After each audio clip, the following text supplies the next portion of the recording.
The Yaskawa SGDH-08ae-s is a single-axis servo motor control which has a very wide footprint in many applications. This particular repair came from a semiconductor customer and is out of an AMAT, Applied Materials tool, specifically an indexing robot part. AMAT 019028-299 ENDURA II UMM Driver.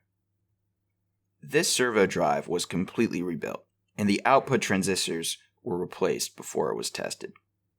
ERD has decades of experience with all the various motor controls designed and built by Yaskawa in a wide area of industries.